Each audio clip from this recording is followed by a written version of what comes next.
My name is Matthew LaPlante, and I'm a board member with the Reaching at Promise Student Association. And this year for the Alternative Accountability Policy Forum, we wanted to ask people what motivates them to come year after year to this conference, what they're bringing away from it, and what they're learning and sharing with other people, and how that's impacting their work to help other people help the most vulnerable students in our society.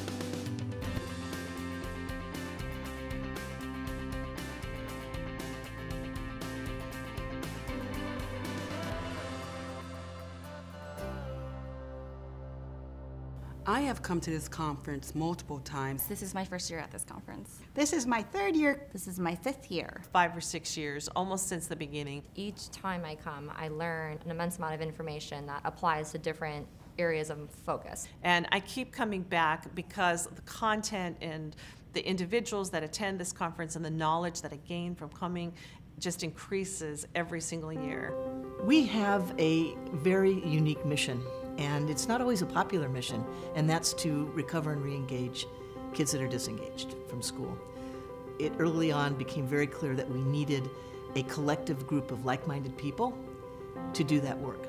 I love the fact that I am re-engaged to continue to fight this fight and making sure that kids who don't necessarily look like the norm reference group have access to education, and most importantly, know that we care. I came back because I could see the weaving together of a lot of different threads, and it's become very clear to me the importance of getting people in the room together.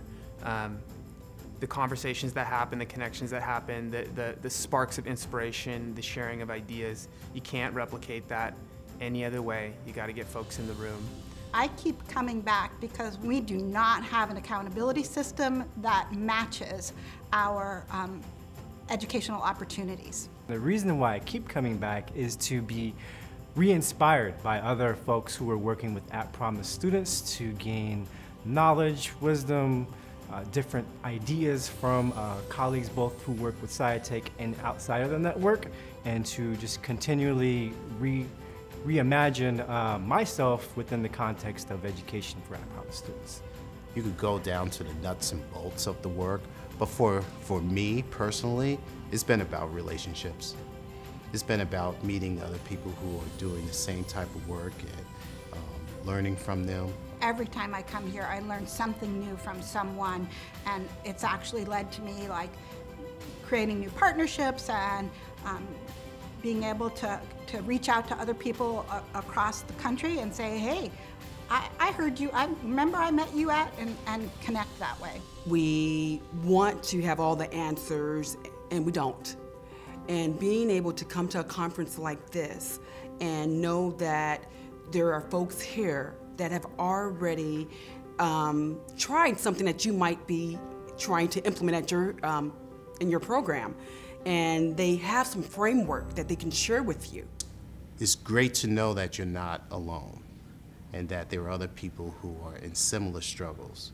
And there's things that we have learned that we could share, and there's things that others have learned that we can learn from. When you come to a conference like RAPSA, where you're sharing stories with other folks who are doing similar work, and hearing the successes that they are encountering at their sites, it reaffirms that I'm not alone in the work, and that people individually are contributing to moving things forward.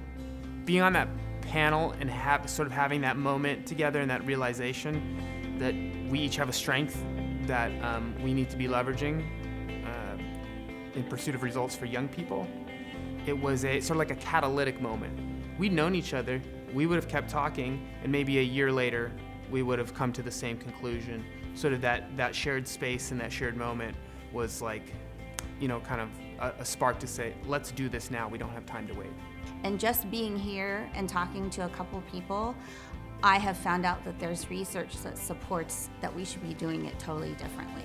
And so now I can get that research from them and take that back to our State Department of Ed and our legislators and say, listen, we need to tweak this, and here's evidence of why you need to do it and why it will work. And I think it's important that you meet with your colleagues and you network so you can leverage resources to be able to provide our young folks that learning opportunity and honestly to be able to prosper in life. You know, the research that one of my colleagues who comes to this conference every year, Jody Ernst, has done on growth rates among kids who are in alternative settings, not being the same as we see for kids who are in more traditional settings.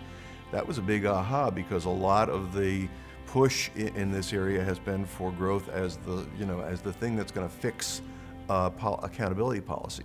I think people come into these conversations with a lot of preconceived notions about what students are or are not capable of, depending on where they grew up or what circumstances surround them. And we have these ideas that because students face those things, that they're not capable of achieving the same things as other students. Young people, and I felt that I was one of those young people, are incredibly capable and they have so much to contribute to this world, and we're doing such a disservice to them by talking about them in this negative way. It just showed me what the power of a good school is when it is really able to reach kids where they start, where they are, but also inspire them with a vision of something way beyond that. And that's kind of stayed with me over the years. So when we got working on the subject of accountability policy, and I got, and Ernie Silva was one of the people who joined our working group on that, and then when I was invited to come out to this, it just has kept rolling.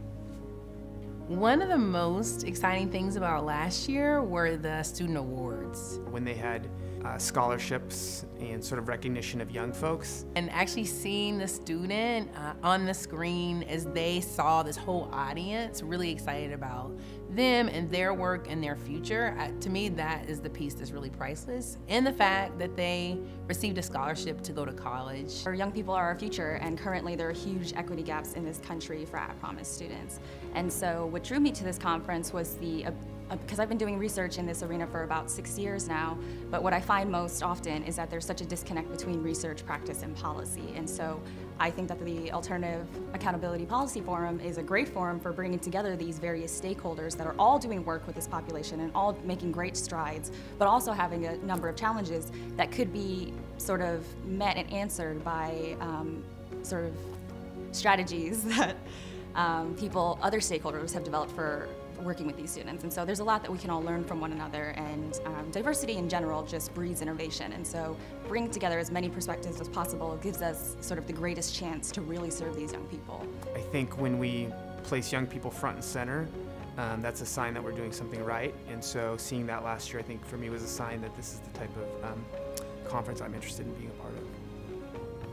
But then we recognize that they need supports, they need an innovative approach towards education, and they need a sense of social justice to really have it, bring it full circle and have it make sense for them. You rarely have this mix, which is a very kind of kinetic opportunity for people to get together and brainstorm and think about, how to do things better. The most exciting thing about this conference is the opportunity to actually engage with colleagues that are doing this kind of work in the field.